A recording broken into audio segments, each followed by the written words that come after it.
Hey guys, welcome back to my channel. If you've never been here before, my name is Danielle and I am about to embark on my second debt-free journey. So if you've been watching my channel for a while, like years, then you saw us go through our first debt-free journey. But this series is going to get a lot more in depth. We're going to talk about exact amounts. We're going to talk about methods and strategies that I'm using to help myself get out of debt. And we're going to just go through the whole process together. So if that's something that you're interested in, then definitely subscribe, stick around for this video, and watch out for future videos in this series. So the first time that we were in debt, it was mostly credit card debt, and we were paying it off to go into our home buying journey. So we paid off, I think, $15,000 or $20,000 in debt, and then we started our savings journey so that we could buy this house that I'm sitting in right now that we absolutely love. And this time around, it's not necessarily that we were irresponsible, but we really needed to have two reliable cars. The car that we had when we moved here, we still have it. It's a 2006 Infiniti QX56, and it is very, very old and has a lot of issues, and we were tired of pouring money into it. And obviously we could not buy a new car while we were going through the home buying process, which took about 1.5 years from waiting on the wait list to actually building our house to closing on our house. So we decided to go ahead and buy our first car, our first new car, in April of this year, 2023. So we bought a 2023 Volkswagen Tiguan, and that is the first debt that we have. And then we realized we actually need two reliable cars, because if my husband wants to go one place and I want to go somewhere different, we just need to be able to have two cars that are working reliably, and we don't have to worry about having to share one car. And also, my son is about to be 17. He's driving and currently has his learner's permit, but is about to get his license pretty soon. So he also needs to have a car that is available to him to go to work and things like that. So today is October 30th, and on October 4th, we bought another new car, which was a Volkswagen Atlas, a 2024 Volkswagen Atlas. So now we have two brand new cars, and we also have new debt. So the breakdown of the debt that we have is approximately $80,000 between those two new cars. The balance on the Tiguan is $24,482.22. And we have not made a regular payment on that car since we got it. We've been paying $1,000 a month, even though the actual minimum payment or car note for that car is $558.11. And the interest rate for that loan is 5.24%. So that is being factored into our debt payoff. And then the Atlas, which we bought earlier this month, we've not made our first payment. It's actually not due until it's due on November the 18th. So that is when we would have to make the first payment. The amount that we owe on the Atlas is without making any payments at all. And we bought that car along with the protection plan for it for the first 100,000 miles. And we also got protection for the interior, so the leather seats, the carpet, and the paint and the wheels. So everything on that car is protected. So for that car, with the protection plans, the insurance, and dealer fees, our total balance is $54,965 even. And our monthly payment or minimum payment for that car is $1,036.72. And the APR or interest rate on that loan is 4.99%. If you guys are familiar with the market right now, interest rates are high across the board. Interest rates are high on mortgages, they're high on cars, they're high on everything. So that was actually a pretty good interest rate considering the market. But like I said, that is high. It's a good rate considering where the market is right now, but it's not a good rate overall, because a couple years ago you could get a brand new car with pretty much a 0 or 1% interest rate if you had good credit. For me, if that's a bit high as far as interest rates go, and my husband and I want to get both of these cars paid off as soon as possible so that we don't incur a bunch of extra fees with those higher interest rates. So like I said, we've been paying $1,000 a month on the Tiguan since we got it, and now we're about to start making payments on the Atlas, and we want to pay extra to get it paid off sooner so that we don't spend as much money in interest throughout the life of the loan. Hey there, so I'm actually in editing, and I wanted to say that we did not put any money down on either of the loans because we knew that we would be paying them off early, and it was more important for us to keep our savings fluid than to pay it toward a new loan. And we'll talk about this in another video, but that's why it's really important for you to secure your financing before you go to the dealership, because you can put that interest rate and the price of the car into a loan calculator and figure out how much money you're going to be spending on the loan. But yeah, that'll be a whole nother video, but I just wanted to say we financed the full amount of the purchase price of each of our cars. So this amount does not include any down payments. So now that we've gone through kind of a breakdown of the debts that we have, let's talk about our debt payoff strategy. So typically you would hear people talk about a debt snowball or a debt avalanche. I can never remember which one is which, but I think the snowball is when you pay the lowest amount debt first, and then you just kind of continue to pay the next one in line, next one in line, next one in line, going by the amount you owe, so that you can pay the cheapest one first and then the most expensive one last. And then the debt avalanche, I believe, is the one where you would pay the one with the highest interest rate first, regardless of how much you owe. So highest interest rate loans would take priority, and then lowest interest rate loans would be the lowest priority for you. In our case, it doesn't matter because our highest interest rate loan is also the one that has the lowest amount due. So either strategy would have been the same for us no matter what strategy we chose. So that didn't really matter. We weren't really taking that into account. But if you have multiple debts and yours is a little bit more complicated, then you may want to consider which of those strategies you want to use. So as far as our action plan goes, we are actually going to be budgeting, which I feel like is kind of like the simplest way to put that. Most people are going to be on a budget to help them decide where they want to be spending money, what's important to them, how they can cut expenses, what's absolutely essential, what can go. And essentially we're doing the same thing. So we're factoring in all of the things that we pay monthly, and then it's also going to include things that we could potentially cut, but that we may not want to, like subscriptions. My husband is huge on listening to audiobooks, so he is not going to get rid of his Audible or Kindle subscriptions. And he also wants to be able to continue to buy books throughout the month to listen to or to read. So that's just an example of one of the things we are not going to be letting go of. We are going to be keeping certain things in a budget for us. Things like our kids' extracurricular activities and regular outings that we take. So we like to go to the movies. We like to be able to take them to open gym. They are in gymnastics and they do swimming, and there's a lot of stuff that they do throughout the month that we are not going to take away from them in order to pay the cars off sooner. So what we're doing is adding up all of those expenses, everything that we're not going to be getting rid of, and figuring out how much all of that stuff costs per month. So of the things that we have that are our regular monthly bills, I'm just going to read the list to you guys. So it's our mortgage, and now it's car payments, it's car insurance, it's electricity, internet, groceries, gas, propane, toiletries. We have a budget specifically for toiletries because the kids might need deodorant, or we need lotion, toothpaste, mouthwash, flossers. There's a ton of things that, when you run a household, you just end up needing certain things throughout the month. So we have a budget for toiletries. Another thing we budget for that I forgot to mention was household supplies. So things like toilet paper, laundry detergent, dishwasher pods, dishwashing liquid, aluminum foil, plastic wrap, parchment paper, sandwich bags. All those kinds of things are going to come out of our household supplies budget. We also have a budget for fun money. So that's things like us going to the movies, or if they wanted to go bowling or to Chuck E. Cheese, anything like that. In addition to eating out, all of that stuff for us is included in our fun money budget. And then my husband and I both get our own budgets for us individually. So that is also factored in. We have a YMCA membership, the kids' swimming lessons, their gymnastics, and all of our subscriptions. So that's essentially how we break down all of our monthly expenses.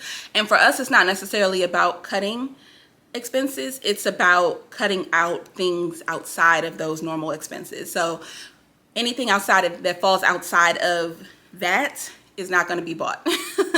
One thing I did forget to mention was that we also have a budget for miscellaneous things, which is not on this list, but things like if the kids need clothes or shoes throughout the month, if like I just ended up having to buy them some fall clothes, we just have a budget for unexpected expenses. So once we figured out all of those expenses and we have all of those individual budgets set, the next thing that I did was subtracted that from the money that we bring in every single month. Once I was able to calculate the difference between what we actually bring in every month and what we need to spend every month just to maintain our lifestyle, the next step was to figure out how much money in that difference I could allocate to debt payoff.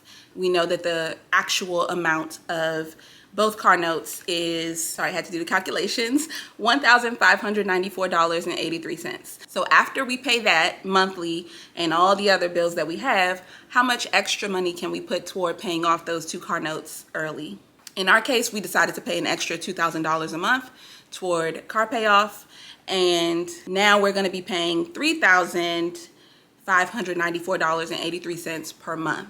in our case, since we already have 6 months of our expenses in savings, I'm not necessarily focused on saving at this point. I'm focused on debt payoff because it makes more sense to put that money toward getting the debt paid off so that we don't pay too much extra money for interest versus just putting extra money into the bank where it would just sit. Of course, this is going to be different for everybody. You would need to kind of do your own calculations and figure out whether or not it's worth it for you. If you don't have savings, then I would say we're focused on saving first and just pay your minimum payments. And then once you have a certain amount saved, an amount that you're comfortable with saved, then go back and start to pay extra on your debts, because if something happens, you will still have money in the bank to help you get through any rough patches. Another thing that people don't necessarily factor in when it comes to a debt payoff journey is that if you're paid weekly, so my husband is paid every single week on Wednesday, and I'm only actually factoring in 4 paychecks per month into our budget. So he gets an extra paycheck, so he gets 5 paychecks a month on 4 months of the year. So that's 4 extra paychecks per year that we're not really factoring into our income or our debt payoff journey, just because we're doing it by month, and that's not something that happens every single month. So I'm only actually multiplying how much he brings in regularly times 4 and not times 5, because that doesn't happen every month. So whenever he has that 5th paycheck, which like I said happens 4 times a month, that could either go straight to debt payoff or it could go straight to savings. So I just want to kind of throw that out there in case you're someone who also gets paid every single week, because if you're doing your budget based on 4 paychecks per month, and then you get that 5th paycheck that's not factored into your budget because it's not regular, then you could use that to pay extra money towards your debt payoff journey, or you could use that to save. So like I said, since we're not really focused on saving right now, that's going to be the one time where I'm, that's going to be some money that I'm dedicating to savings, just because that's the only time it'll be going there. So we'll have 4 definite yearly paychecks that are going to go to saving. So let's talk about motivation. When it comes to us, we're motivated by not paying a ton of extra money in debt, especially since we're also working on furnishing our house. It's very important to us that we don't spend a ton of extra money in interest payments if we don't have to. So for us, for this Atlas that we bought, if we stuck to our regular payment schedule, which is again, that $1,036, and that was for 5 years, so 60-month term on the loan, then we would pay about $8,000 in interest over 5 years. I don't know about you, but that's a lot of money. That could furnish a whole room. So that is not, that doesn't make sense to me. I would much rather use that money toward furniture or something else, a vacation, anything but interest. So I was like, we need to be working on paying off this debt. And my husband agreed. Once he saw the numbers, he was like, oh yeah, that does make sense. So that's our motivation, and that's why we're doing this. But I think you should really, figure out what your motivation is. And I feel like interest is a really good motivator when you actually figure out how much you're going to pay in interest. And how you figure this out is you get an amortization schedule from your lender. It's really hard to say that word, amortization schedule. That's going to tell you how much interest you're paying at every single payment. So if you really want to know how much money you're going to pay in interest over the life of your loan, ask for an amortization schedule. So for us, it's going to take us 2 years and 8 months to pay off our debt. How do I know this? Because I put all of the numbers and calculations into the Debt Payoff Planner app. So what it's going to do is ask you for all of your debts. It's going to ask you for your minimum payments. It's going to ask you for your annual percentage rate or your APR or your interest rate. And it's going to ask you when your monthly payments are due. So once you've added all of your debts to the app, then it's going to ask you which strategy you're going with. So are you doing the debt avalanche or are you doing the debt snowball? And then it's going to ask you how much extra money can you commit to paying every single month so that you can meet this goal. So let's say you're paying an extra $1,000 a month, then it creates a debt payoff plan for you with that extra $1,000, and it tells you exactly when you would be debt free, the year and the month, and how long it's going to take. So for us, with that extra $2,000 per month that we're paying, it's going to take us 2 years and 8 months to be out of debt. So we will make our very last payment on the Atlas in July of 2026, and we'll be debt free. So that is essentially how the app works. If you don't already have it, if you haven't used it before, you should definitely download it. It is 100% free. They do have a paid version, but I've never actually used that. For me, the free version is enough, but the paid version will also give you an amortization schedule for your debts. So that is one benefit of using it. But yes, debt payoff planner app, or any debt payoff app that you prefer. For me, it's the debt payoff planner app. That's the one we used the first time. That's the one we're using this time. And I just love the way it functions. It's so easy to use. And I love that it gives you an exact date when you're going to be done. And it also shows you how much money you're supposed to be paying every month. So it's going to say in July, pay $558.11. In August, pay $2,558.11. In September, pay $2,558.11. And it's going to keep going like that until you're fully finished with paying off that first debt. And then it transfers all of the money you were paying on the first debt and all the extra money you agreed to pay every month to the second debt. So for us, $3,500 and whatever it was per month is going to be going toward the Atlas until the Atlas is paid off. Because you gave it the interest rates now, and because you told it exactly when your payments are due, now it's able to show you, pay this much on this date, pay this much on this date, pay this much on this date, and it's calculating the interest as it's going through. So it just makes it very, very easy for you to know exactly what to do when. And all you really need to do is set up automatic payments so that everything is coming out automatically and you don't have to worry about it or think about it, and you also don't get to change your mind when maybe one month you don't really feel like paying it. If it's set up on an automatic schedule, it's coming out automatically. It's happening whether you remember to pay it or not. So I think the biggest thing is going to be to just make that commitment and to get your plan in place, and as early as possible because you really want to make sure that you know where you're going and you know when you're going to end.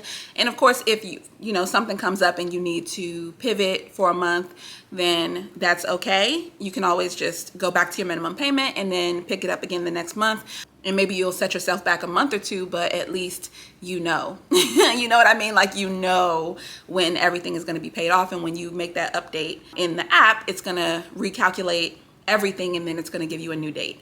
So I would definitely recommend the debt payoff planner. I would absolutely recommend that you go ahead and get your plan in place, whether or not you're able to do it every single month. I wouldn't worry about maybe you fumble 1 or 2 months throughout the process. You're still making progress, and a lot more progress than you would be making without a plan. So look out for future videos in this series. I'm definitely going to go through all of my debts and share all the numbers and everything and take you guys with me throughout the debt payoff process. If you enjoyed this video, make sure to give it a thumbs up, and I will see you guys in the next video in this series.